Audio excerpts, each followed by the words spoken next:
Welcome to the Four Cardinal Points official channel. Four Cardinal Points organization is a multifaceted analysis and research center based in Istanbul, Turkey.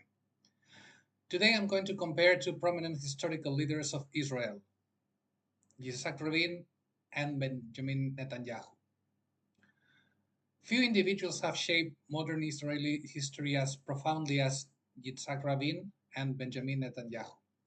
These two towering figures, one a soldier statesman with a pragmatic vision of peace, the other a media savvy political survivor with a hawkish security doctrine, embody the profound ideological and generational divides within Israel.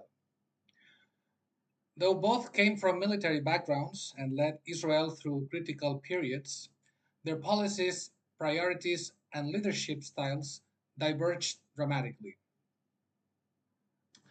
On the one hand, Rabin's prominence began with his leadership as a chief of staff of the IDF, Israel Defense Forces, during the 1967 Six-Day War, where Israel decisively defeated surrounding Arab states and captured the Golan Heights, West Bank, Gaza Strip, and East Jerusalem. The war transformed Israel's strategic position and laid the foundation for many of its future challenges. Rabin's execution of the campaign was marked by caution and restraint. Initially skeptical of a preemptive strike, he eventually supported it after assessing the mounting Arab threat. The war, while a military triumph, weighed heavily on Rabin. He famously suffered a nervous breakdown due to the immense pressure before the war began, a fact that later contributed to his image as a deeply human and self reflective leader, rather than a militaristic ideologue. On the other hand, uh, Rabin became prime minister in 1974, following Golda Meir's resignation after the Yom Kippur War. His first term was turbulent, marked by the infamous Entebbe raid in 1976 and domestic political scandals, including the resignation of his wife for maintaining an illegal foreign bank account. During this period, Rabin was not yet the peacemaker he would later become. He approved settlement building in the occupied territories and maintained a hardline security stance. Yet, he also began tentative peace discussions with Egypt, laying the groundwork for what would become the Camp David Accords under his successor, Menachem Begin.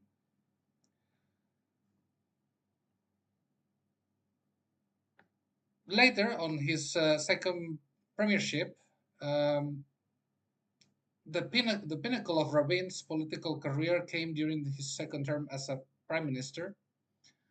Elected in 1992 on a platform of change, Rabin took bold steps toward resolving the Israeli Palestinian conflict.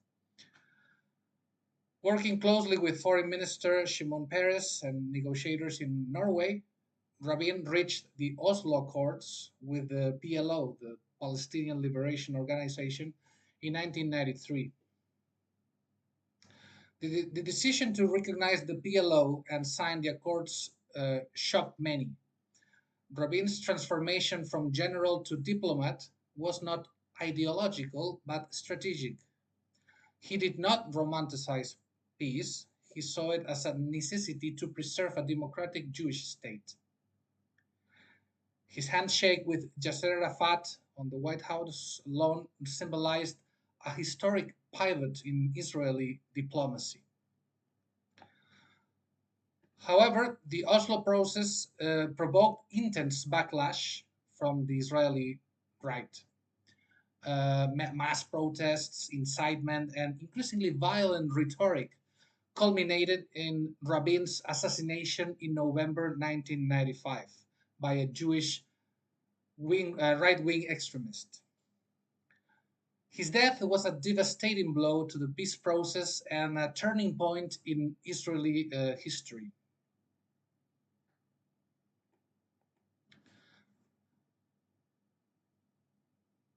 Now let's talk about Benjamin Netanyahu.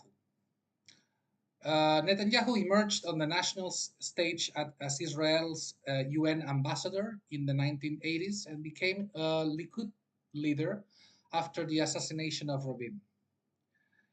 In 1996, he narrowly defeated Shimon Peres to become Israel's youngest prime minister.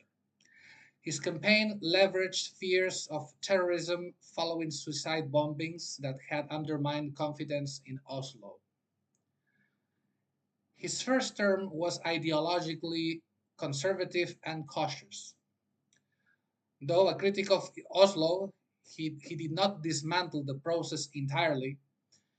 Under American pressure, he signed the Hebron Protocol in 1997 and White River Memorandum in 1998, agreeing to limited withdrawals from the West Bank.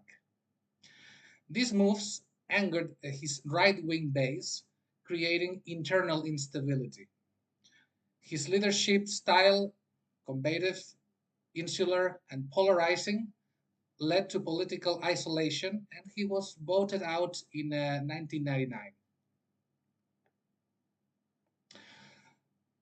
However, Netanyahu's comeback in 2009 would change things dramatically. He started reclaiming the premiership amid rising tensions with Iran and the collapse of the peace process. This second era of leadership lasted 12 years, the longest continuous tenure in Israeli history. During this period, Netanyahu focused on three main pillars: security and Iran. Netanyahu made confronting Iran's nuclear ambitions a central theme. His speech to the US Congress in 2015, delivered without coordinating with President Obama, was a defining moment of his hawkish diplomacy. Economy and innovation. Under Netanyahu, Israel became a startup nation, attracting global tech investment and expanding its GDP. He championed deregulation and reduced public spending, aligning with free market principles. Diplomatic realignment. Netanyahu prioritized regional realpolitik over peace talks. He cultivated relationships with Gulf states, culminating in the Abraham Accords 2020, normalizing ties with the United Arab Emirates, Bahrain, Morocco, and Sudan. These agreements, brokered by the first Trump administration, marked a strategic shift away from the land for peace formula.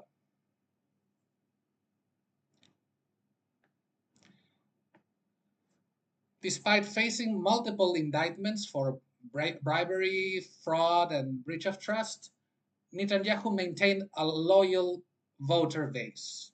His narrative of being persecuted by the deep state echoed populist tactics seen globally. In 2022, Netanyahu returned to power at the head of one of the most right wing coalitions in Israeli history. His attempt to overhaul the judiciary sparked unprecedented protests and accusations of democratic backsliding. This period reflects the duality of his legacy: a political mastermind capable of endless reinvention, yet one of whose pursuit of power has, in critics' eyes, come at a steep cost to Israel's democratic institutions. Finally, let's talk about these two political figures' legacies for their country. Um, Regarding Yitzhak Rabin's legacy, he still remains today a national symbol of the lost potential for peace. Memorialized in statues, songs, and public plazas, his name is invoked in calls for moderation and tolerance. Yet, the Oslo Accords have not aged well in public opinion. The Second Intifada from 2000 to 2005 and ongoing violence have led many Israelis to view Oslo Accords as a failed experiment. On the other hand, Netanyahu's legacy is more controversial and is still being written in real time and remains deeply polarizing. Admirers see him as the guardian of Israel, who ensured security, fostered prosperity, and broke diplomatic taboos. However, critics see him as a divisive figure who eroded democratic norms and stigmatized any meaningful progress towards peace with the Palestinians. He has transformed Israel politics from a system based on ideology and party loyalty into one dominated by personality cult and populism. Whether his political longevity is a mark of strategic genius or a sign of a democracy under strain is a question that will define his ultimate place in history. In conclusion, Yitzhak Rabin and Benjamin Netanyahu were more than political opponents separated by time. They are embodiments of two enduring visions of Israel. Rabin's Israel was one of cautious hope, seeking to reconcile security with peace and coexistence, while Netanyahu's Israel is one of calculated realism, focused on security, deterrence, and international assertiveness. Their careers represent not only different policy choices, but two fundamentally different answers to the question: what kind of country should Israel be? If you want to participate and you want to leave on the comments, what do you think about this? What kind of country should Israel be? You're more than welcome to do so. For the time being, this has been all for today. Thank you very much for watching. And if I deserve subscription, please subscribe. And if I deserve a like, please like. Thank you very much and have a very good day.